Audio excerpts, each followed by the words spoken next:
Hey folks, welcome to the DarkHorse podcast live stream number 171, which I feel certain must be Prime because what the hell are you going to divide into it? I forgot to look. Yeah, but it just doesn't it feel so very Prime. I'm gonna take the risk. I'm just gonna predict that it is. And if anybody can figure out factors, I'd love to know what they are. All right. I am Dr. Bret Weinstein. You remain Dr. Heather Hine. We are here to discuss the important issues of the day, the future, should there be one, and we are gonna head that direction very very soon. Yeah, we are. We're coming to you early today. It just occurred to me. You said I remain Dr. Heather Hine, and I was thinking, well, I was a Hying assigned before birth. Mm-hmm. I was assigned Heather at birth. Yes. I was assigned doctor much later. But there was never any assignment of my sex because that's just what I am. No, there was an obstetrician involved. I feel certain of it. Just ask your mom. That doesn't matter. Oh. Well, all right. My mom matters. It's my mom's birthday today. Happy birthday, Mom. Happy birthday, Jesse. But the fact of the obstetrician being there and observing something verifiably true about the universe why would we give the obstetrician more power than they actually have in pretending? Why would we pretend that they are in charge of reality? They're not. So what you're saying is you had an old school obstetrician, the kind that observes the universe, as if that's a thing. I have no idea. I really have no memory of the day. Yes, that's probably true. Yeah. And for the best. Oh, for sure. For sure. Hi, everyone. This is Livestream 171. And yeah, we're going to make it short and sweet today. Apologies for coming to you earlier than we had said we would. Next week, we will be coming to you rather later than usual by about 3 days. 3 days and a few hours. We'll be coming to you on, Tuesday, May 9th. And I can't remember when we decided, 2 p.m. maybe Pacific, something like that. But here we are today. No Q&A today. But if you are looking for more Dark Horse content while we are away, the conversation that you had with Mary Harrington is up, and that was released right before our previous live stream. We've been getting a lot of great feedback on that. People seem to love it. Yep. And of course there are other guest episodes that you've done that we have generally failed to mention here. Jeremy Riss, Yep. UFO specialist. Yeah. Yep. And I, of course, always put things out on Natural Selections. So our producer, our now 19-year-old son, Zach, is freaking out because there's unexpected noise happening. And I have news for him. It's birds. I figured that out when I took off my headphones. It's birds because, after all, they are in fact real. And they're singing because it's spring, which we're going to talk about just a little bit at the end of the hour today. Are ornithologists real? Yes. Some of them are crappy. Well, Some birds are crappy sure. too. I mean, look, Some people are crappy. Yeah. I don't know why ornithology should be an exception to the rule that people Precisely are crappy that. in every specialty. Yes.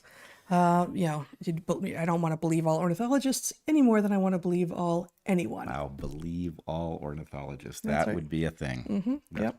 It's a niche. Although honestly, if we have to pick a demographic by either profession or immutable characteristic or whatever, I feel like a niche, a small niche, purportedly scientifically trained group like ornithologists, I'd go with them sooner than I'd go with, say, doctors at this point. Ornithological confusions are unlikely to be immediately harmful. Maybe to birds. Possibly. Yeah, Right. yeah. Or I guess you could get salmonella if you ate chicken rare. Yeah, and when birds get misidentified or misgendered, God forbid, guess what? The birds don't care, because birds are like, that's your language, doesn't pertain to us. Okay. Bird brains. Very different from, other kinds of brains. Actually, they have like is true for like is more generally true between mammals and birds. You know this already. They are not each other's closest relatives. The most recent common ancestor of birds and mammals was some stem reptile, because birds are descendants of dinosaurs, which are reptiles. But birds and mammals have a tremendous amount of convergence between them. And some of that happens in the brains. But the part of our brain that's so gigantic, our our cortex, is a different part of the brain that's been enlarged, a part of the brain that was primitively associated with smell, whereas the part of the brain that is enlarged for birds was primitively associated with vision. 2 points of order. One, there are certain birds that have excellent senses of smell, but they are very much the exception, like And there are vultures certain and things. Mammals that have excellent senses of vision, like primates. Like us, yes. Second point of clarification, STEM had not been invented in the age of reptiles. It's not spelled differently so much as capitalized differently. Got it. All right, well, One's a word, one's an acronym. glad we took care of that. Yeah, I'm not at all. Well, Okay. Why should they be any different than any other day? No, that's not how it is. Okay. In natural selections this last week, I actually posted some things from a long ago program that I taught at Evergreen, and got some fun and interesting feedback, because for the second of the two things I posted was a bunch of the questions that I posed as part of the curriculum to my first year students, and without, of course, providing the lectures, the readings, all of the material that went along with those questions. But I really love to see the conversation on natural selections about those questions and what kinds of things it prompted people to think about. So I encourage you to go take a look. If you haven't, that's, of course, naturalselections.substack.com. We have the store where you can get all sorts of cool stuff. And we are supported by you, our audience. Please subscribe. If you've been unsubscribed by YouTube, how dare they? They do that a lot. But resubscribe, subscribe on Odyssey. We have the main channel, the Clips channel. Please share whatever you feel like sharing, and also consider joining us on either of our Patreons, where we do private monthly Q&As and private conversations. And also you can join the Discord server with lots of fun things happening there at either of our Patreons. And of course, we have sponsors. Each show we start the top of the show with 3 ads for sponsors that we actually truly vouch for. And here we go. This week it's Seed, Uncruise, new to us this week, and Have Some Macadamias.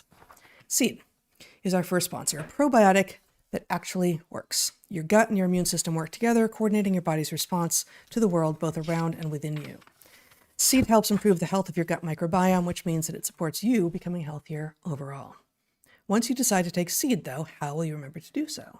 Try habit stacking, perhaps. Build a major habit by starting small. I habit stack by keeping a sentence-a-day journal by the side of my bed. I see it every night, and it's a low bar to write a single sentence. If you take Seed first thing in the morning, leave the jar on the bathroom counter each night, so it's the first thing you see when you get up. Just a little hint to remind you how, if you decide that you want to take it, how to remember. But why should you take it in the first place? Seed's DS-01 Daily Synbiotic is a plant-based prebiotic and probiotic with 24 strains that have been clinically or scientifically studied for their benefits. 16 of those 24 strains are specifically geared towards digestive health, as you would expect from a probiotic. And 4 of the 24 probiotic strains are known to promote healthy skin. Your skin, like your gut, has its own microbiome. Seed supports both gut and skin health. Seed is free from 14 major classes of allergens, including but not limited to sugar, animal products, glyphosate, dairy, shellfish, and corn. Quite a list. And Seed is basically double hulled with its capsule-in-capsule design. This is the thing that, in my mind, makes Seed particularly distinct in a vast array of probiotics. It is engineered to maintain viability through your digestive tract until it reaches your colon, where you want it. The same design makes it resistant to oxygen, moisture, and heat, meaning that no refrigeration is necessary. So if you've taken probiotics before and have had no effect, it's probably because your stomach was doing what it's supposed to do and dismantling it, meaning that what you were trying to get into your large intestine never got there. You take 2 capsules once a day on an empty stomach. This could be the first thing in the morning, 30 minutes before your first meal, or 2 hours after your last meal. Seed's Daily Symbiotic supports gut, skin, and heart health and micronutrient synthesis. We have heard from several people who have used Seed and report improvements in their digestive function in 24 to 48 hours. So start a new healthy habit today. Visit seed.com/darkhorse and use code DARKHORSE to redeem 25% off your first month of Seed's DS-01 Daily Symbiotic. That's seed.com/darkhorse and use code DARKHORSE at checkout. Double hold, huh? Double hold. That's right. Yeah, That's what I said. You Yep. can't argue with you. Yep. The audio just broke. Like, they can hear you, but it just got really low, the audio. Okay. YouTube or what? Apparently, Restart the audio. we are going to be blanking out for a few seconds here. We'll be back in a second with better audio.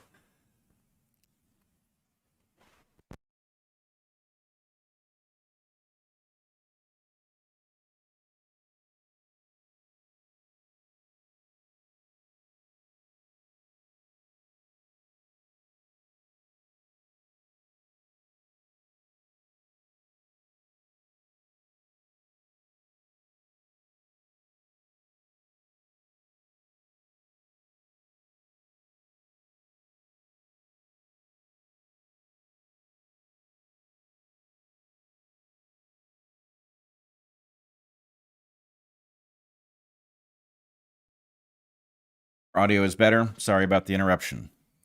Okay, we're in the middle of our sponsors. We just heard about Seed and now Uncruise. Our second sponsor this week is brand new to us, Uncruise Small Ship Adventures. Uncruise explores by sea and by land.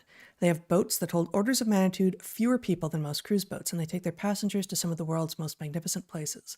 Panama and Costa Rica, Galapagos, the Sea of Cortez in Mexico, Alaska, even right here in our backyard, the San Juan Islands. The small boats of Uncruise allow passengers to get real deep experience. Their largest boat can accommodate a mere 86 guests. Their smallest holds only 22. These trips aren't about dress codes or glitz. People cram cheek to jowl, unable to experience anything about where they are. We weren't sure when they approached us because we obviously have very high standards about where we go and what claims are made by various tour operators. So we talked with CEO Dan Blanchard, the CEO of Uncruise, and we were incredibly impressed with his background, his story, and his ethos. His boats take small groups of people to places that larger boats can't get to, and the excursions are designed to bring people into deep nature without destroying it. We talked about the value of wild, roadless nature, about the environmental destruction that much of the cruise industry causes, about exploration, and about observation. This is a kindred spirit, and he's running what appears to be a really excellent operation. Our travel standards are, as I said, very high, in part because we've created and led trips to many of the places that Uncruise goes, and we've seen firsthand that most tours do not meet expectations. Our hopes are extremely high for Uncruise, though, and we'll know more soon. One of their itineraries goes to Glacier Bay National Park in Alaska, where each day offers possibilities to kayak or explore in a skiff or hike in old-growth forest or glacial outwash fields. There's a lot more time on land with Uncruise than with these mega ships that, again, hold orders of magnitude more people than these boats do. Uncruise understands that the boat is just a tool. Their small ship cruises take guests through communities, cultures, and locales on the ground so they can have actual experiences. And every sailing with Uncruise is all-inclusive. Transportation, drinks, farm-to-table cuisine, daily excursions are all included.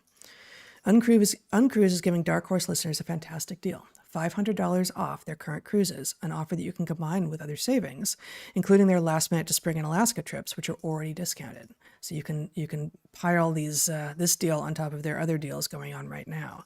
So start planning your next trip with Uncruise today and take advantage of our great offer. Go now to uncruise.com/pages/darkhorse. Remember to save $500 on your trip. Go now to uncruise.com/pages/darkhorse. Once more, that's uncruise.com/pages/darkhorse to receive $500 off any cruise that they do.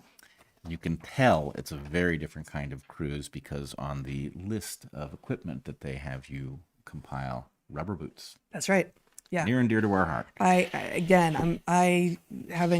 both ran a lot of domestic field trips, and I ran a number of study abroad trips, and the packing lists, especially for study abroad, are incredibly important, especially when you're going into places where there is no commerce and you won't be able to buy things that you're missing. And the vast majority, if not all of the people you are going with, have never been into places like this before. And so when I looked at their packing list, I felt, again, a kindred spirit. I thought, okay, these people both know what they're doing and are actually doing what they say they're doing, else they wouldn't bother asking people to bring along all of this type of gear.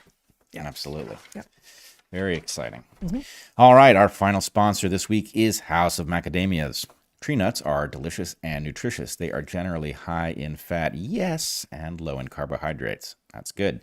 Unlike what various food pyramids and government agencies might have led you to believe, high-fat, low-carb foods are increasingly understood to be both satiating and good for you.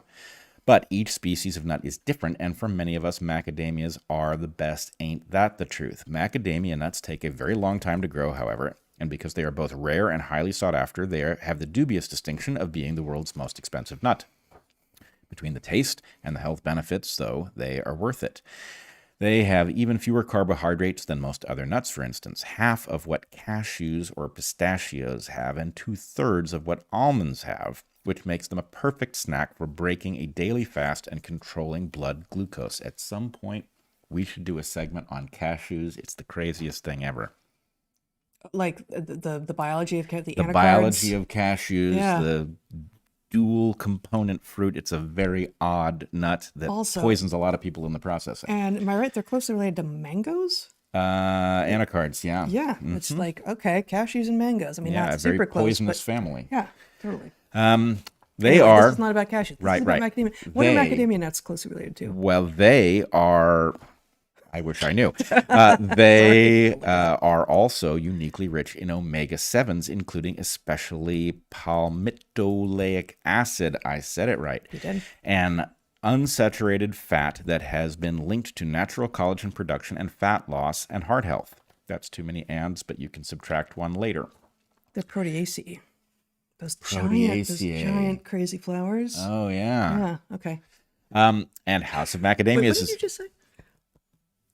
I put too many ands in the sentence. Oh, In okay, part, okay. this also raises a mystery of reading, which we dyslexics do not understand about the rest of you, which is how do you know how to inflect the sentence given that you haven't gotten to the end of it and you don't know what's coming? I mean, that is what punctuation is for. Admittedly, it's not perfect, but that is what punctuation is Yeah, but when you for. say not perfect, like wildly screwed up and not in, I mean, like, okay, in Spanish at least they put a question mark at the beginning of the sentence so you know it's a question. Yeah, I mean, that's the art in writing, but I also wonder if maybe we shouldn't do this in the middle of the sound. But okay, I'll hold the thought. You people, that's all I got to say. No, but I do want to get back to this as soon as you're done here. All right, and House of Macadamias is intent on making this amazing food accessible to everyone. They have partnered with more than 90 farmers in Africa and now make one-of-a-kind vegan, keto, and paleo snacks. These include their dark chocolate dipped macadamias and a delicious assortment of bars made with 45% macadamia nuts in flavors including salted caramel and chocolate coconut. But our favorite product of theirs is the simple salted macadamias made with Namibian sea salt, which I also pronounced correctly. They are amazing. We love them and think that you will too. House of Macadamias also makes delicious macadamia nut oil, which is 100% cold pressed, rich in monounsaturated fatty acids, and has a higher smoke point than olive oil, so is well suited to high heat cooking and baking. Our House of Macadamias, no. You tricked me. Our House of Academias highly recommends the House of Macadamias for all your macadamic needs. Go to www.houseofmacadamias.com and use the code DarkHorse for 20% discount on every order. Plus, DarkHorse listeners will receive a complimentary 4-ounce bag of macadamias when they order 3 or more boxes of any macadamia product. Once again, that's www.houseofmacadamias.com. Use the code DarkHorse for 20% off your order. You won't be sorry. I feel pretty good about that. Yeah, I think I got at least a B+ on the reading. So Oh, you totally did. So before we get into the main topic of the show, you asked during that read, how do non-dyslexics inflect sentences appropriately when reading, given that you haven't gotten to the end of a sentence yet? you don't know what's coming. And my answer was, well, that's what punctuation is for. That's also what good writing is for. But I also wonder if, I think that when I read, certainly when I read to myself, reading out loud is different. And then, of course, maybe you still have to understand meaning, but you don't have to inflect it vocally if you're reading to yourself, of course. But I think that I scan ahead. You do. I think that I read simultaneous. I'm seeing a lot of words at once, and that this is part of what people who are sort of like really immersed in writing, reading, written language do, and it's part of what dyslexics kind of find baffling about the rest of us. Yeah, no, Yeah. this is exactly going to be my hypothesis, is that you must be part of you is reading ahead. Yeah. And then your conscious mind is wherever it is in the sentence. Well, and I mean, I think this also fits with our observation. So, a couple months ago or so, you put a number on we only have one camera. We used to have 3. That was good. And so, as sort of a joke, you put 17 on the one camera we've got, as if we had, anything more than a single camera, which obviously does not need to be numbered in any way. You could just be like the camera. But you put it up there, and I found it incredibly distracting because you put text, even numerals, anywhere in my visual sphere, and I will go to it. I will that's where I will orient, and I'll be constantly trying to figure what does that mean? Why is it there? And I in turn find it baffling that you can ignore the text in your visual environment.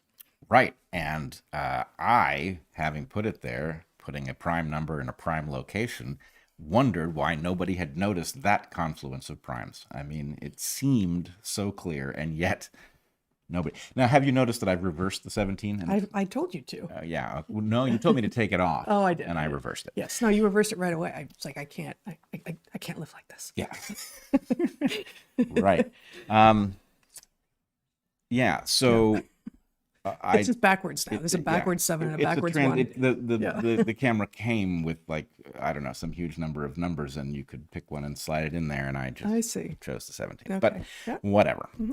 All right. Shall we move on to the topic of the day? Let's do it. And then we're gonna finish. We're gonna spend most of the time here on what you're about to introduce here, and then we're gonna talk a little bit about spring, because it's spring here in the Northern Hemisphere. Finally. Does it feel good? It really does. All right. Now, confession up front, I don't know exactly how to do this. What I want to do is explore a force that appears to be operating towards some sort of objective, where the force isn't clear what it might be and the objective isn't clear what it might be, but it's throwing paradoxes left and right, and it is worth unpacking what this may be. So, loosely speaking, the topic is, what the hell happened to Tucker Carlson? There's a paradox in that at the very least. And what does it imply about where we are in history? What can we infer is taking place on the basis of this strange turn of events? Now, let's just recap for people who may have been living under a rock and don't know. What happened is... whenever I use that phrase now, I think I should consider living under a rock. Yeah. Maybe one with a nice skylight, but a rock nonetheless. Living under a rock where these things don't hit quite so hard. Yeah, I agree. All right, so what happened is Tucker Carlson appeared to be fired from his Fox News programs. There are more than one. Tucker Carlson Tonight being the biggest, but Tucker Carlson Today is also a daytime show. And what happened was Tucker was, over the weekend, forbidden to return to his post. So he did a show on Friday that gave no indication of it being his last show. Certainly there was no indication that he knew it was his last show. And then he did not arrive in his chair on Monday, the news having circulated that he was fired. Now, fired may turn out to be the wrong term. Megyn Kelly reported yesterday that he was not fired, but I think it's a distinction without a difference. It's a contractual question. So his exit involves a contract that we have not seen, so we don't know what kind of constraints Fox is operating under. Is a distinction without the difference if he didn't initiate the move? I think it is very clear he did not initiate the move. But that's, I'm saying, it obviously, fired, not fired makes a big difference unless if he didn't initiate the move, which if that's clear, then okay, distinction without a difference, that's fine. He was effectively fired in the sense that he would certainly have come on to say what he was doing and was not allowed to do that, and they had someone fill in for him. Sure. Okay, so that appears to be a paradox of sorts. And you and I have said in various places, I believe it's in our book, that paradoxes are a way that one finds value, right? When there are no real paradoxes, everything has an underlying explanation in the universe. And if you look for a place that looks like a paradox and you dig there, often you learn something you didn't know. Just right there. It's like the X on the treasure map. It's the X on the treasure map. And so there's an X on the treasure map at the firing or de facto firing of Tucker Carlson last week. Why? Well, because the man is, whether you like him or hate him, so ferociously popular, has such an incredibly large audience compared to competing properties elsewhere in the mainstream media, that the idea that a conglomerate like Fox would throw him off the air, not only cutting their connection to the source of revenue that he was for them, but that they would also enrage his audience at them. And I don't know, but I would guess that the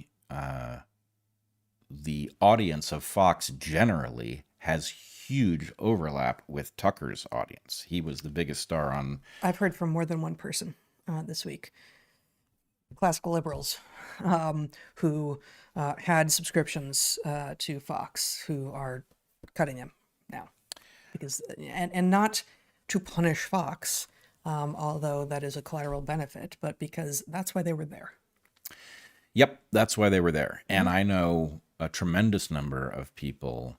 I wouldn't even just say classical liberals. Lots and lots of people pay attention to Tucker because, in fact, he says a lot of stuff, including my personal take on it, is that he is frustrated at liberals who are failing to make the case for their values. And although he is a dyed-in-the-wool conservative, he understands that you don't want conservatism to win, that you want conservatism to play its role. You need liberalism to play its role, and that tension requires both parties to do their job, and liberals are falling down on that job in favor of other nonsense. And so he has been effectively making the case for liberalism, even though it's not his home turf, which I think is fascinating. But it does mean that there are a lot of people. It reveals a kind of honor.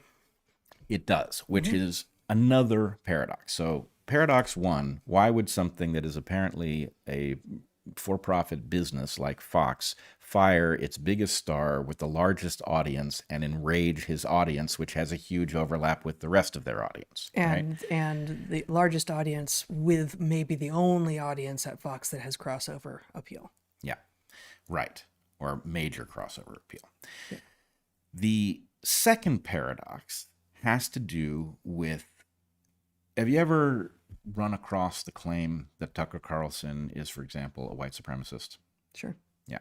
You ever click through on the evidence that finally reveals he's finally said the quiet part out loud? I've never bothered. Yeah, you should. Much as, I mean, I did occasionally early after Evergreen see what the evidence that you were, but I stopped doing that too because it's pointless. Well, I have made a point of doing it, always with some trepidation. Well, I will say not any longer because I've recognized the pattern, which is there's never any there. But at first, like, oh God, what did I miss? Right. Who is this person? Right.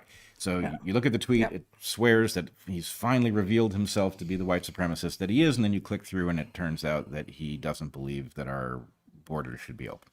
Right. Hardly a white supremacist position. So anyway, doesn't think some educational policies are actually good for black people. Right. Not his bag. Same thing. So that was the evidence of your white supremacy. Right. My white supremacy, for which nobody in 6 years of there being a bounty on my head has found any evidence of it, of course. So it's the same old. Yep. But here's the paradox. And I will say, and I don't, this is unpleasant to recount because I now value Tucker and know him and like him. I did not always like him, as you know. In fact, I had a visceral distaste for the man that is not common for me. I don't typically find people abhorrent, and there was something very troubling about him to me in the CNN Crossfire days.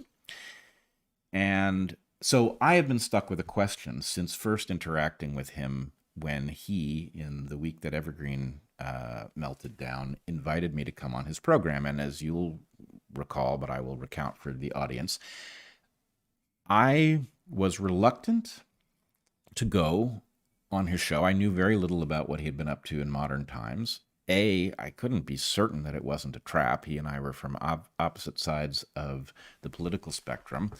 his team was incredibly gracious when they reached out, and I decided, okay, he seems to want to know the story. Maybe that makes sense because the story of Evergreen's meltdown reflects poorly on liberalism. So I remember this is one of the conversations from that era that I actually remember explicitly and visually. Like I know where we had it. I know what room in our house in Olympia we had it in, and how difficult it was. Because let's see, Evergreen melts down at 9:30 in the morning on a Tuesday, May 23rd. 23rd, yeah. 2017, and I believe it's a Friday, and things have gotten crazier and worse, and everything is happening, and not a single major media outlet has reached out. And we've gone to the state house and we've tried to get the governor to bring order to the campus, and there's just no help coming. It's getting worse and worse and worse. And his people call, and you've talked to them, and you say, I think I need to go on Fox, and not just Fox, but Tucker. And both of us are like, oh God, no, like why does it have to be? Why isn't the New York Times calling? Why isn't CNN calling? Why isn't NPR calling? Why aren't all of the supposedly left-leaning bastions of journalism calling at this incredibly anti-liberal, anti-democratic insurrection at a public college? Well, they weren't, and they never did. And Tucker's people did.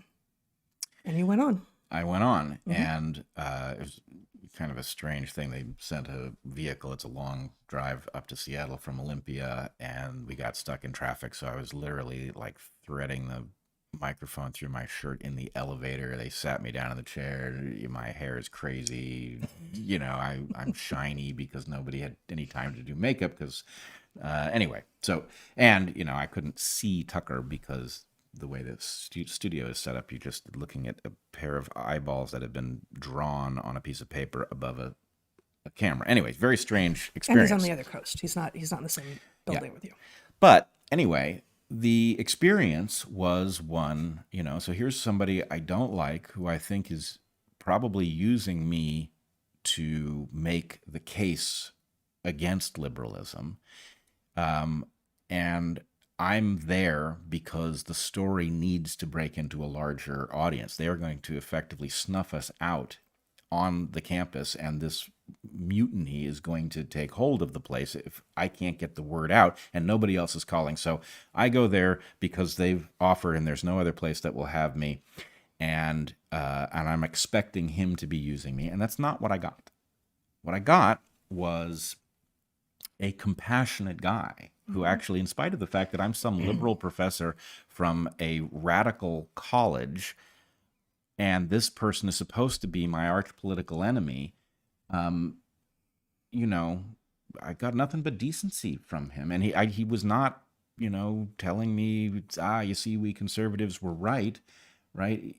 So anyway, the second paradox with Tucker is that many of us formulated an opinion of him, and then in recent times, you'll find a whole host of liberals find safe harbor on Tucker's program.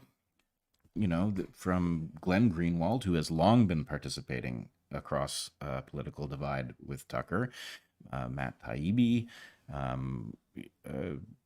Tulsi Gabbard, the list goes on and on. I just add a little more color to your appearance there. Sure. and how then we live downstream of that while still being in the crazy part of Evergreen story, which was that within a day or two, one of the faculty at Evergreen declared in an email to all the faculty and staff, when Bret went on Tucker, the world shifted to the right.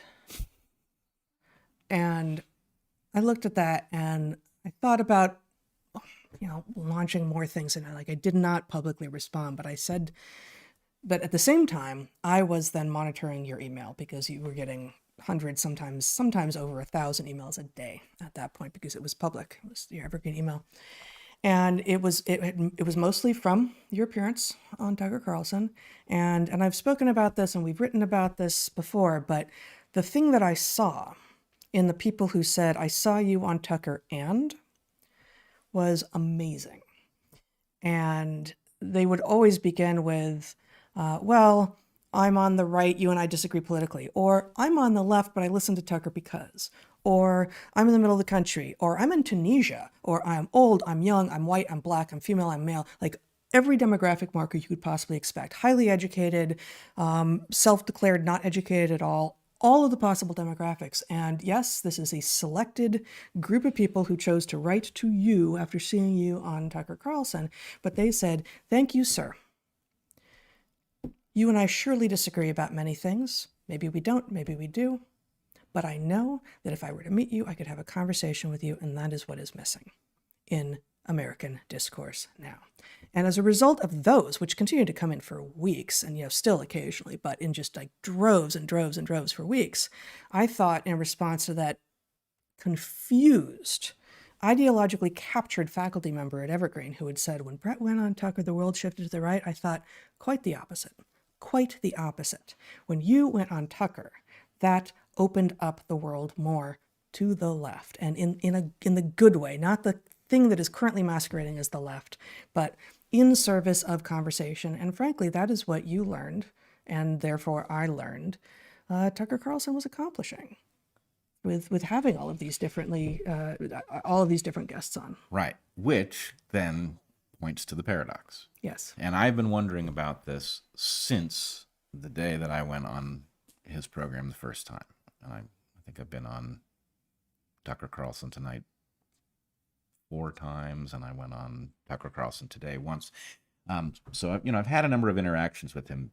Unfortunately, the gig on Fox is always a few minutes. It's the hardest interview to do because there's just no time to say anything substantial.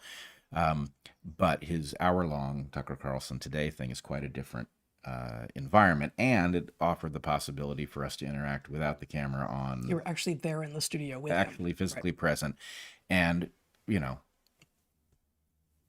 I know we're not in the same place on a lot of issues, but I did find a genuinely decent person. We shared lots of interests. He's a kind of a hands-on, do-it-yourself kind of guy. So anyway, the paradox is,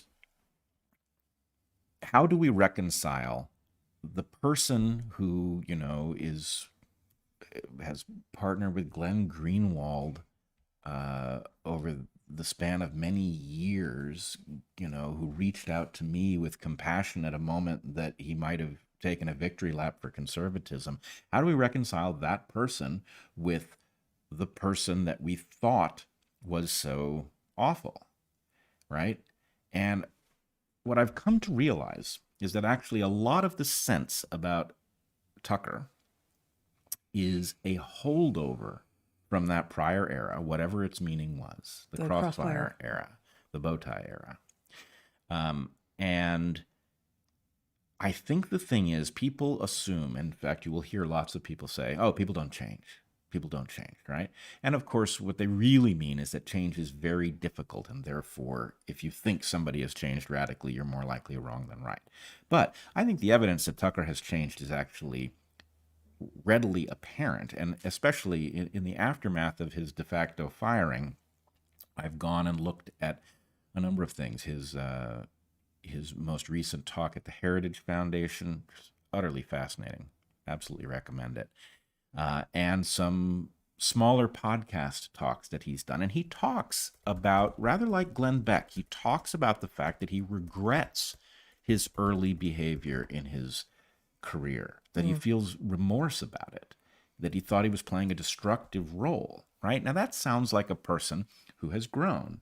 And I think part of what I'm wondering is if the rap on Tucker Carlson isn't largely based on the fact that people have not checked in on not only how he's grown as a person, but also how he has developed his political understanding, right? That his balanced sense that, if nobody's providing safe harbor for real liberals, that somebody has to do it because conservatism actually depends on real liberals doing their job, or it's not going to work, right? That is a very different story, but you never get there because the political modality of the day basically paints somebody with a label and then persecutes you if you don't trust the label and go check for yourself, right? So, the rap on me, of course, was nonsense, but what it did successfully was prevented lots of people from checking for themselves. Does this sound like a white supremacist, right? Does this sound like a eugenicist or any of the other Don't touch that. Might be Right. contagious. Right. So anyway, that is going to become an important piece of this story, which is that there is a technique that is being used to keep people from checking in with dangerous properties like Tucker Carlson, and the technique involves a stigma for which there is a penalty for checking for yourself. And if people did check for themselves, and many have, right? They go watch Tucker Carlson today, they see these monologues, and they realize, oh, actually, he's alerting me to something I'm not seeing on other media that's important, and our values aren't so far apart, right? That's what you find if you actually go and check for yourself. But what fraction of the audience just doesn't because they can't? And so anyway, the second paradox is, did he change, or did we have him wrong? Or do we have him wrong now, right? Those of us who have changed our position on who he is. And I firmly come out in the belief that he has changed in a way that his reputation has not caught up to. And I did once ask him about this. And the answer was surprising to me, right? I said, you're just not a good match for what I see written about you. And he sort of had a general sense of what's said about him, but he was not in any deep way paying attention to the daily back and forth and the scuttlebutt this week on, right. So, anyway, that's probably very healthy, very like Joe Rogan, who says, don't read the comments. Okay. So you've got a corporation. If you know who you are, and you know what you're doing, and you have some number of close advisors who you are assured will tell you if you appear to be changing or off, or that was an error, or whatever needs to be said to you, why would you drag yourself through the other stuff? Yeah. Why would you do it? And I think ultimately in the model we're going to find here, there's a question of manipulation, right? The audience is clearly manipulated. We've talked about them being manipulated into not watching for themselves and formulating their own opinion. But the personalities are also manipulated too.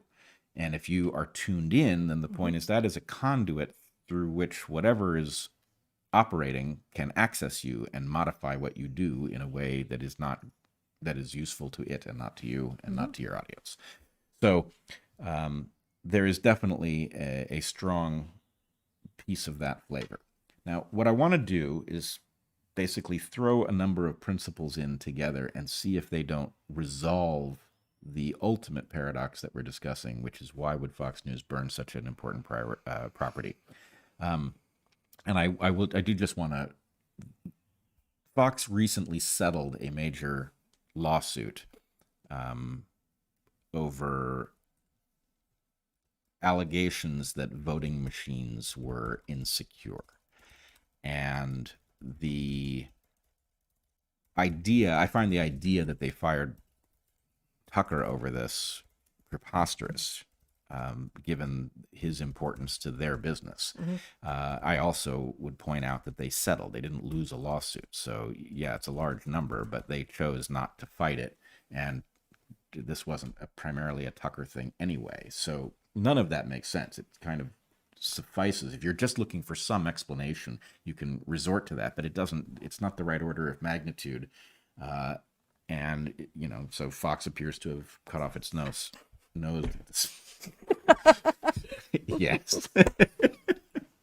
I was really trying to change something else. For those of you just listening, Heather has suffered a furniture malfunction. Oh my God. All right. Yes, someone had come in. I'm sorry, just go on. Look, It doesn't here's matter. the It thing. doesn't matter. A furniture malfunction, you can live that down, right? It's Oh, yeah. it's not a wardrobe malfunction. You don't know. I think I do. I do know pretty well. Okay. So a couple things. I'm just going to put them on the table, and then we'll try to piece them together. Yeah. I have argued for using the term Goliath to refer to a force in the universe that one can detect. What is Goliath? Goliath is the force that opposes meaningful change. Now, I say that because, first of all, change is all around us. There's obviously no force preventing change. But those who have achieved disproportionate power, rent-seeking elites who have disproportionate control, disproportionate security in the future, tend to use that power to prevent radical shifts, because radical shifts can only take them in the downward direction. They're very unlikely. If you're at the top, you can't go up. So this force is troubled by anything that threatens to introduce some kind of change, any event horizon beyond which the future is unpredictable. Goliath opposes that. So the prime directive for Goliath is no meaningful change. And basically, meaningful change refers to the basic flow of well-being, power, and wealth, right? Is Goliath a conspiracy? No. Goliath is a hybrid between colluding entities, including, things like corporations and political parties, departments of state, things like that, and emergent properties, right? The social phenomena that emerge in the social environment that buttress the current power structure, etc. So, that is what I'm going to argue is underlying a strange move like this, a business operating in a way that is not businesslike, that does not appear oriented towards maximizing shareholder value over the future. And I'm going to make a weird connection. We see that same odd phenomenon with the Dylan Mulvaney fiasco with Anheuser-Busch. And the idea is, ordinarily, you would find a property like Anheuser-Busch very reluctant to say anything that suggested a strong political perspective at all, because why would you want to limit your beverage consumption to people of one ideology when there might be people of another ideology who are thirsty also?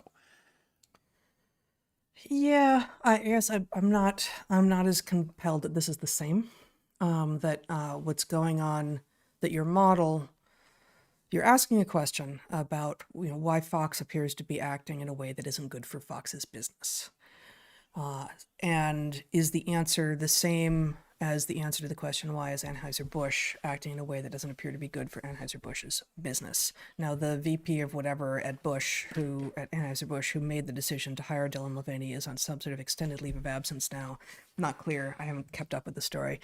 I don't know that it really matters. But so, Anheuser-Busch did, put some kind of a corrective in place. But that's actually, I don't think, that's not so much the interesting part. The reason I'm not sure this is the same is that trans rights, and specifically trans rights activism, is being pushed on us, and somehow a tremendously large number of Americans, at least, and other people in the weird world have taken this on as truth, that this is the next civil rights battle.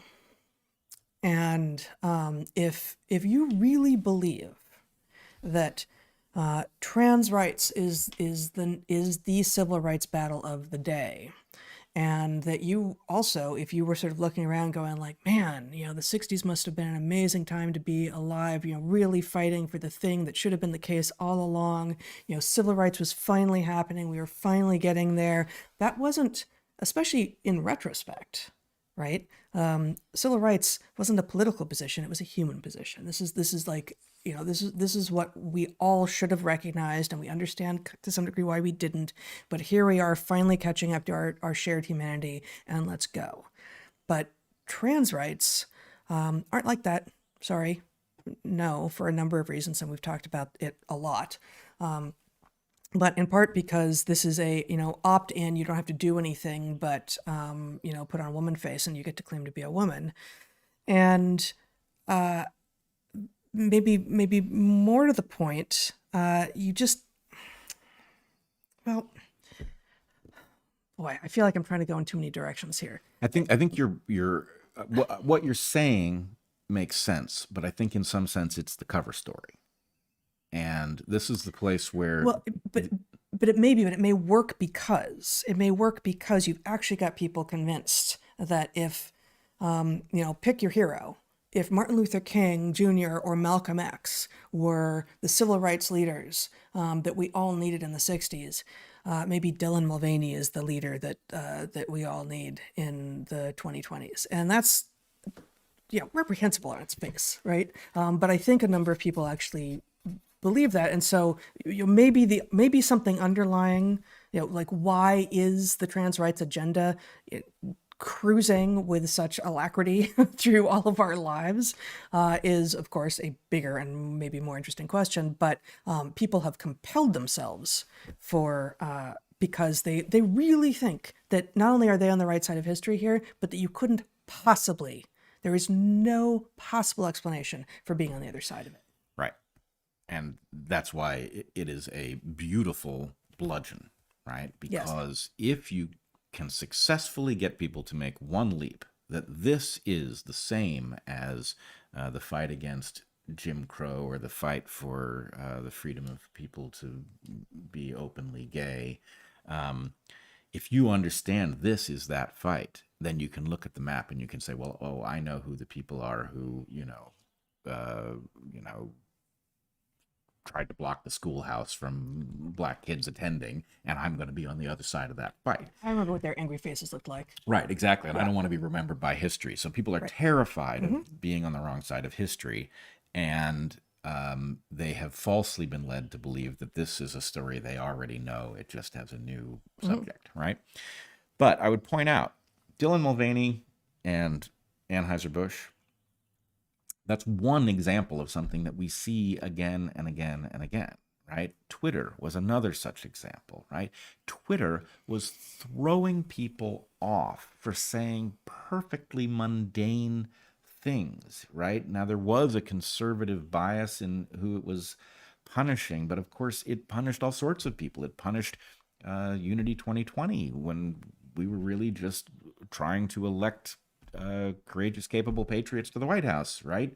In what may have been a quixotic attempt to do it. But the point was, something about Twitter was behaving in exactly the opposite way that you would imagine that a social media site should. And all of them do.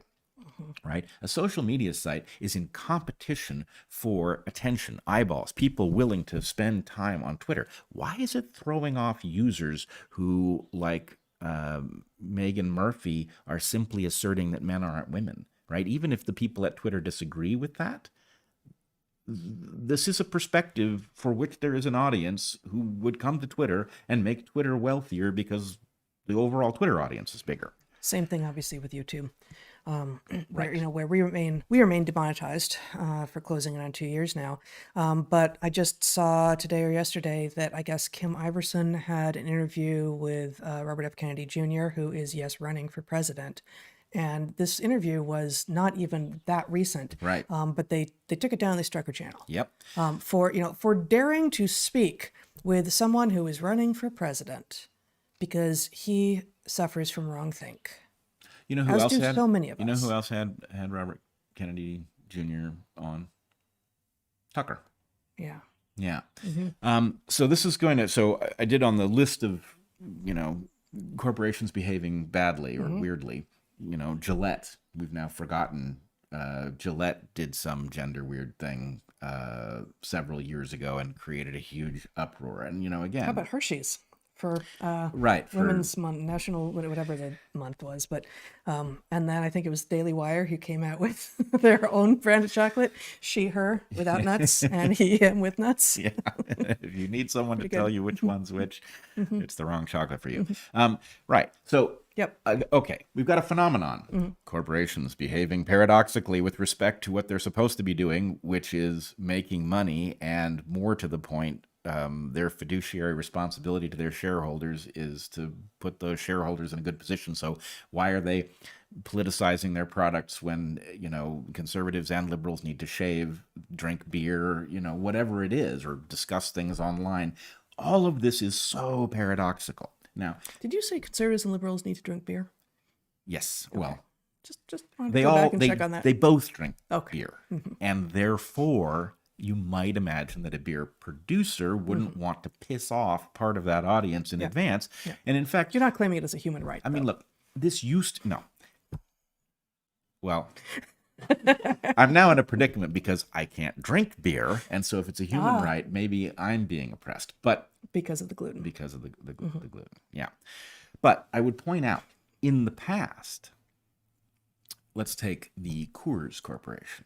Shall Now, we? in my family, it was well understood that Coors was a reactionary family, right?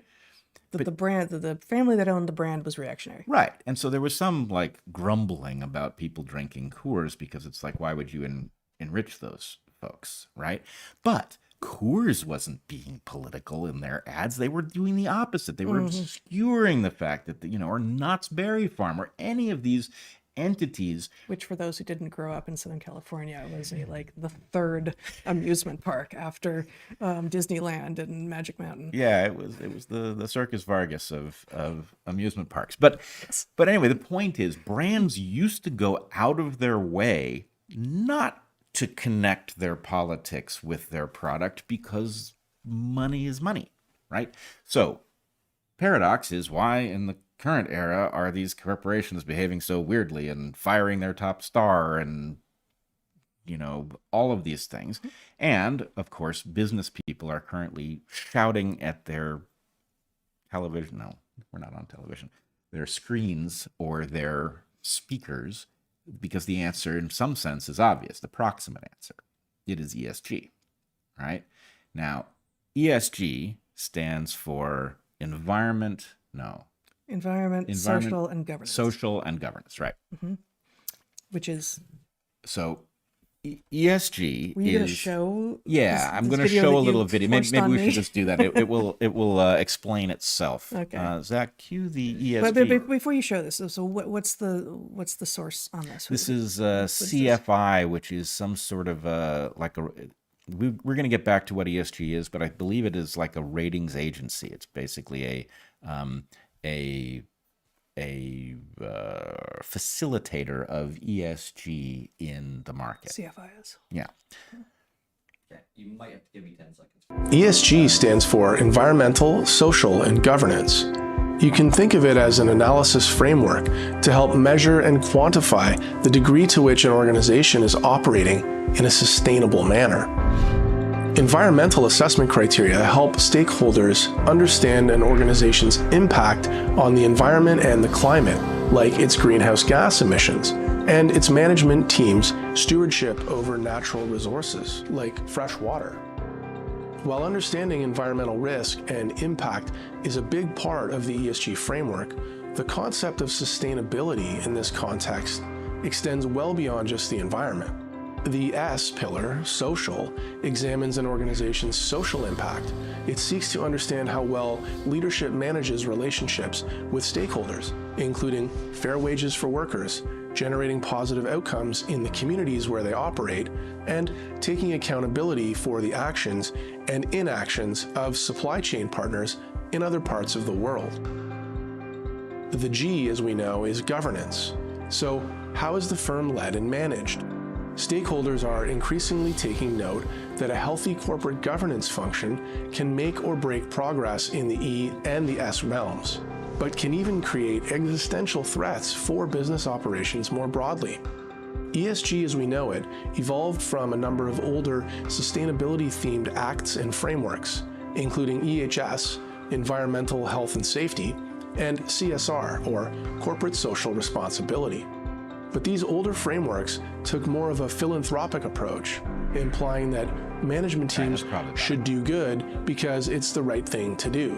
What's somewhat unique about ESG is that it looks at these issues through the lens of business risk and opportunity, which tends to resonate more clearly with the investment community. These rapidly changing market and non-market conditions have created the ESG landscape as we see it today. This includes the emergence of ESG rating agencies, ESG scores, mandatory public reporting, often called ESG disclosure, and countless sustainability-themed funds and investment strategies. All right. Let me just say that actually the visuals that go along with that in the absence of the sound are in some ways even more disturbing. It has a kind of a mesmerizing, we are the good people and these are the things that we will do. So you literally showed this to me within minutes of us starting, and I was only listening. So that was the first time I saw the visuals, and I took some notes. And I thought that my overriding sense of this video was that there's no specifics, right? That, how is it that these scores, the agencies, the scores, the mandatory reporting, the funds, the investment strategies are being decided on? Like what are the values that lie just below the surface? And we hear, for instance, leadership managing relationships with stakeholders are taking responsibility for the actions and inactions of supply chain partners in other parts of the world. Taking responsibility for the inactions of supply chain partners in other parts of the world. What thing that your supply chain partners in other parts of the world might they do or not do that would prompt you to be interested? And, so they mention climate and fresh water, and that's about the only specific things that they even point to at all here. Well, I want to steelman ESG before we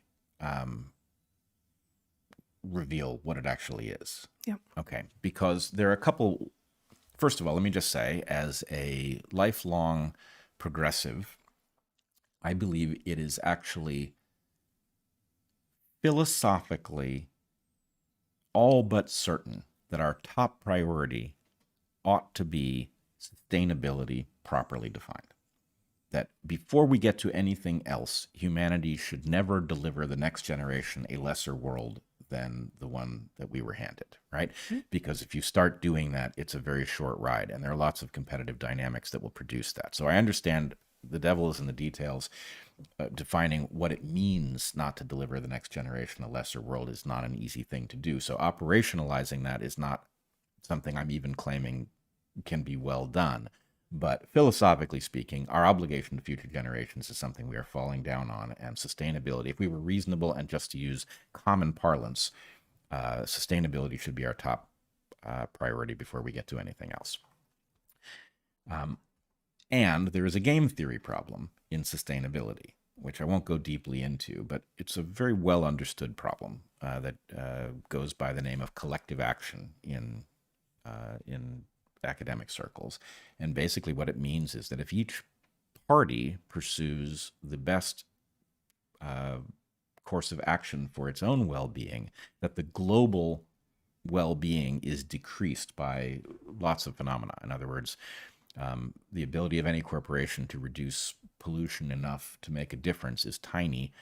And so there's no motivation to cut your own emissions, because if your competitor doesn't, then they come out ahead. And so years ago, I did a talk, a TEDx talk called The Personal Responsibility Vortex, in which I basically said, if in the absence of an enforcement mechanism, if you live your principles, you will actually put your principles, you will set your principles back, and that the right way to advance your principles is to do whatever course of action makes the most sense, including leaves you healthiest and all of those things, but not to, buy products for the good of the planet, but to buy the right products that are priced correctly and use the surplus to move the world in the direction of the values that you hold, rather than try to do it by shopping in a particular way, because if you did try to leave a sustainable world, then you couldn't avail yourself of almost any of the products that, this microphone is undoubtedly made of materials that I wouldn't like how they were sourced and produced and the conditions of the workers. So am I not allowed to have a microphone? And by not having a microphone, I can't reach the audience and tell them about the personal responsibility vortex. So am I better off making a compromise at the microphone and being able to reach an audience? Clearly. So in any case, ESG is built around some correct logic and values. The correct logic and values. The values are, we want a world that functions well, that's fair, that is inclusive, that is sustainable, and The stated goals of ESG. that's it. And it is true that the market itself does not produce sustainable outcomes. It does not produce fair outcomes, right? It produces something below that level. And so a coordinated effort is in principle not a crazy idea. But in this case, what ESG is an excuse to marshal power in the direction of a political objective which is not stated. And so, for example, let's take the question of E in ESG, right? Environment. Okay, environment. Well, we all want the environment protected. Bret just said that the top value ought to be sustainability, so presumably he's on board with 15-minute cities. No, I am not. 15-minute cities are an excuse for control over the population. I am dead set against those things. But if some entity decides that, sustainability is good, and therefore 15-minute cities are good, and therefore we want corporations who are advancing the cause of 15-minute cities, and they get a higher rating, which means that when I look at the box of whatever, it says that they're a better corporation, right? Then the point is, the political agenda is using this thing as a weapon. And That's what I meant by the lack of specificity, that they vaguely state some values that in principle, in very vague terms, we all should be able to get behind. And this, I guess this is the analogy to the Dylan Mulvaney thing. It's like, well, it's civil rights. We can all get behind that, can't we? And then they say, now you don't worry your pretty little heads about any of the specifics, and we'll take care of the operationalization part of this process, because that's inside baseball. You wouldn't want to know. And as it turns out, we really do want to know. We have to know, and you have to stop until you start telling us what it is that you're doing, because this is bad. Right. Now, here's the thing that I realized in thinking through this. ESG is social credit for corporations. It is a social credit system for corporations. And I'm sure others have noticed that. That's but why I showed the end, because they said that. Oh, they do? Okay. They say scores. They're pretty Well, they It's say cool, yeah. scores, but the point is, those of us who know what the Chinese social credit system is, fear such a thing being instituted in the West. We fear it being instituted through central bank digital currencies, for example, all of which is very plausible and on the march. The idea that this has a wing over in corporate space that is going to operate through ratings agencies that are, for example, going to decide that trans rights are a good. Now, are trans rights a good? Yes, up until they are in conflict with somebody else's rights. But the idea that a ratings agency is going to notice that a trans person may have struggles in the world and not notice that children are being sterilized under the banner of trans rights, right? Which side is good, right? I would say that the people who are protecting children are actually doing the more important job. And so it's not obvious in which direction that score should go, but it is very obvious which direction it will go. And so why does this exist? Right. Well, I'm going to argue, and you should probably be sitting down for this. I know that chair can pull surprises on you, but That was all me. yeah, you can't just go randomly flipping levers on chairs, right? In any case, the reason that this ESG thing is happening, in my opinion, is that it is a facilitator of this new kind of fascism that we are seeing. And I'm not exaggerating when I say fascism. So fascism is, of course, an ideology that has reared its ugly head many times. The sine qua non, the central feature of fascism is the uniting of government and corporate power. And ESG, as a social credit system for corporations, is basically aligning corporations with a handed down from above set of values. Now, handed down from above set of values, if the government functioned in a truly democratic way so that those values were really a reflection of what voters believed and wanted, that would be one thing. It would still be fallible, but it would at least be defensible. But when it's being handed down by something that is not functioning in a democratic way in the slightest, it is absolutely terrifying, right? I would also point out, is it just the corporate government fusion that appears fascist? No, fascists also take a militaristic view of the world. In other words, I have argued that the distinction between nationalism and patriotism is that nationalism is basically what your country can do for you, using your country as a bludgeon. And patriotism is the willingness to sacrifice for your country. They're essentially opposites. They have a shared connotation in the mind, but it's wrong. So this corporate government partnership or fusion, this fascist fusion, has taken a decidedly militaristic view of the world. It is effectively coercing other nations, and you can see the coercion in COVID policy, for example. Why did the whole world take the same approach to COVID? Why are we struggling to find exceptions where we can go to measure a different policy? It wasn't obvious what we should do from the beginning. There should be a huge diversity of policies, but it's all centralized through, the WHO, for example, which is about to gain more power in this milieu. Well, I mean, obviously there's a tension, and I'm surprised to find myself about to be arguing that, as we said throughout COVID, not this product with this disease with this government, like no mandates, no how under these three conditions. But can you imagine a pathogen so horrifying and so rapidly spreading that a global response was actually the thing that needed to happen? I can. That we don't have that infrastructure in place, and now, having lived through COVID, I am, bereft of solutions, I guess. Like, I feel like, I would have thought that we should have had something in place in case of such a situation. And now I see that no such situation, no such entity could possibly be trustworthy. It remains to be seen whether a conceivable entity could be trustworthy. What we know is that no entity that is on the map is trustworthy, and therefore it puts... But all future entities will also be made up of people. Right, but I don't think the game theory is insurmountable. I don't think good governance is impossible, but... I don't think good governance is impossible. I am not compelled that good global governance is possible anymore.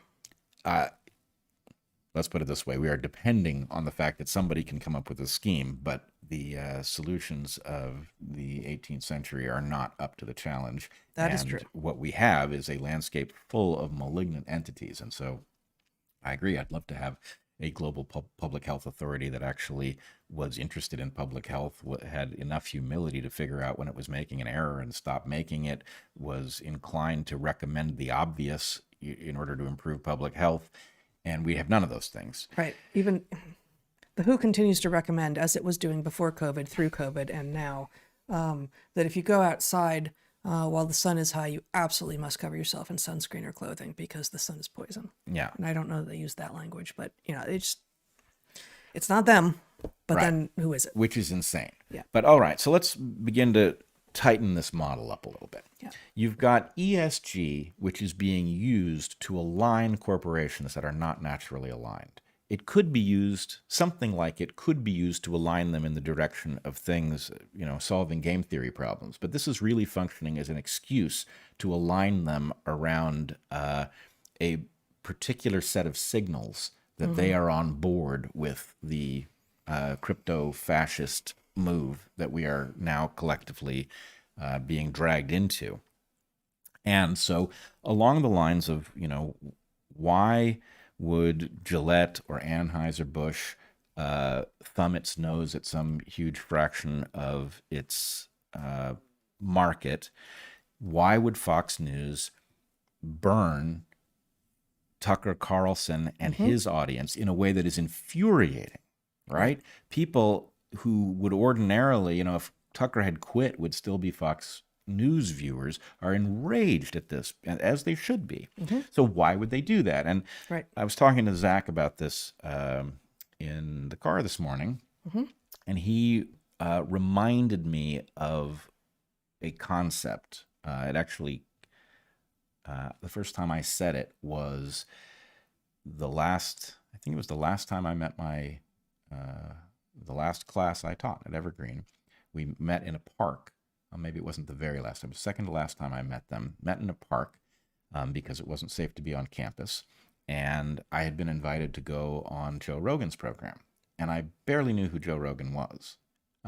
These people, of course, knew who Joe Rogan was because they were a good bit younger. And so he was an important person in their lives.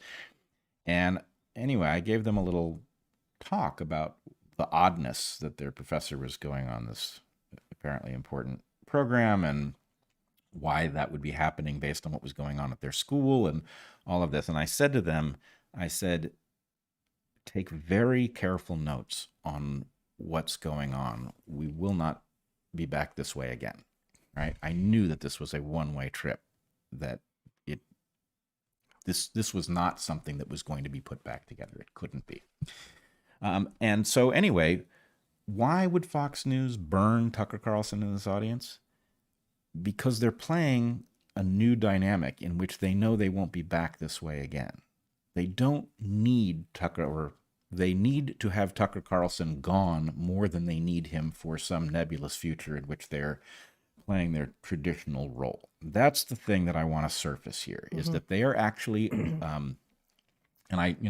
there's some good news in this. I know I'm not the good news guy, but there is some good news in this, because in order for them to have taken the step of getting rid of Tucker, two things are true. One, they've revealed themselves, right? They have alerted us that there is something on the march that is behaving very strangely and does not appear to be just a simple corporation trying to, get an audience. Right. It's something else. So be aware. There's something on the march. That's one thing. But here's the other thing. Why did they reveal themselves in this way? They did it because they are insecure, and that is good news. The fact is, they are concerned about something enough that they had to make that move, and I think I know what it is. Okay, maybe. I'm not. I don't see why a move that is a paradox is inherently a reveal of insecurity. It could just be the next step. No, it could be the next step, but the thing is, if you want to claim that people are, paranoid, then not making moves that they can spot and say, that's a very odd thing for a media company to do, to go after its biggest, chunk of audience and enrage them, right? That's a weird thing to do. So why would they do that rather than continue to hide? If they were feeling secure, it wouldn't be worth making that aggressive move. Well, no, I mean, again, I would say it could be about feeling insecure, but it also could be about being on the move. They could feel secure, but also be on the move in pursuit of something. I believe they are, but I believe they have been forced out of hiding in some sense. That the point is they can't just simply march where they're going, that there's actually something. They know that they're in danger. And I think in part they know that they're in danger because Trump revealed that their control, the duopoly's ability to shut out anything meaningful, is not complete. Which then raises this odd paradox. You had RFK Jr. going on Tucker Carlson's program, right? This is supposed to be matter and antimatter, right? This is a dyed-in-the-wool liberal from a famously liberal, important family going on the program of arch-conservative Tucker Carlson to announce his bid for the Democratic nomination for the president. And that is a remarkable fact in and of itself. And the fact that Tucker Carlson is, of course, hospitable is very troubling. Why? Because this Troubling? What do you mean troubling? it's troubling to the forces to Goliath. Okay. It's troubling because effectively, why would people who are politically so far apart be finding common cause? Why would this be anything other than a very contentious interview in which Tucker Carlson is trying to get to the bottom of RFK's liberalism and show it to be false? Why would it be, a meeting of unity and alignment? Well, because they're both patriots. And the point is, Goliath is not patriotic at all. Goliath wants to maintain control and the illusion of democracy, but cannot afford democracy. And so, here's my contention, just to sum it up. Bobby Kennedy is terrifying to the DNC because As well he should be. in office, he would do the job that Democrats are supposed to do, and that is in direct conflict with the DNC's business model. And the DNC is not supposed to have a business model, but it very clearly does. And so it panders to its voters, but its real constituents are not voters. It's powerful, rent-seeking elites. Bobby Kennedy would have the bully pulpit in the role of president and considerable power. And it is much more terrifying to the DNC than something like Trump. In fact, Trump is good for the DNC because the DNC does not have a valid argument in favor of electing its candidates other than Trump, right? So they fear RFK Jr. And so here's the point. RFK Jr. goes on Tucker Carlson's program and reveals, in showing up there and having a cordial conversation about about a bid for the presidency, the danger to Goliath. And here's what I think is afoot.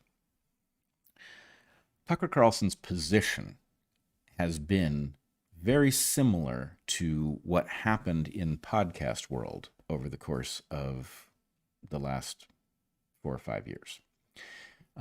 Although he sat in a mainstream media chair, his position was quite heterodox.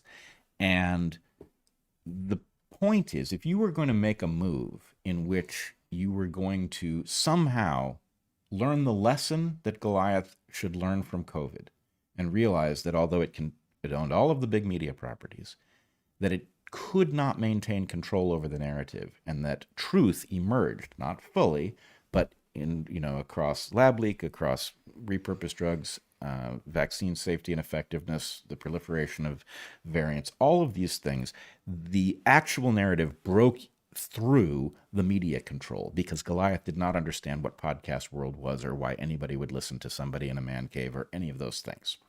Or sauna. Or sauna, for example.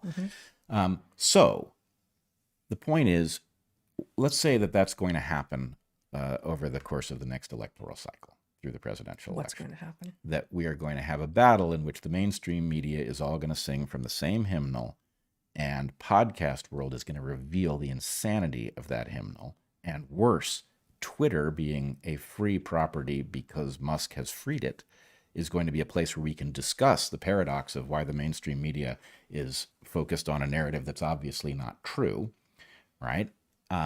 And you might have an actual presidential figure running for office, right? Not a wrecking ball like Trump, but somebody who actually aspires to right the ship of state. So my contention is Tucker couldn't remain in a mainstream seat because what he is doing crosses over into the mainstream. And if it is shunted over into podcast world, then whatever this force is can I don't know if it's going to use ISPs or credit card processors or whatever it's going to use against Podcast World, or some industrial strength propaganda campaign that learned the lesson of COVID and, proceeds to do a better job. But the point is, Tucker had to be shoved out because his mainstreamness was out. It did not fit whatever is coming. And I would just say a prediction of this model is that the other person on the other side of the aisle who fits that same description, Don Lemon. no, I don't. Don Lemon is a very different property. That's what I thought. So who are you thinking of? Bill Maher. Oh, That Bill Maher is also a heterodox Yeah. person with a large audience sitting in a mainstream seat. And, it's funny. I had that thought, and then I happened on Twitter. I didn't know Elon Musk had been interviewed by Bill Maher, but I think this must have happened yesterday. And anyway, they allude to this jokingly, that Elon is the Grim Reaper or the Typhoid Mary of talk shows, that, Tucker interviewed him and now Tucker is out of a job. And so they is there joked just that, one? Is there just one previous example? I don't know. That's the one I know. But they joke maybe Bill Maher is next. But I wonder if Bill Maher, either something works to chasten Bill Maher, which I hope is impossible. I hope he's just a free man and can evade whatever controls they are. But if not, you might wonder if his mainstream seat might be in jeopardy in the upcoming year, because the election. If all of this is true, and I think I don't see anything to object to in your analysis except for your contention that this necessarily reveals a lack of security on the part of Fox. I think it's even more important that, for lack of a better descriptor, podcast world, non-mainstream media world, stop the infighting already.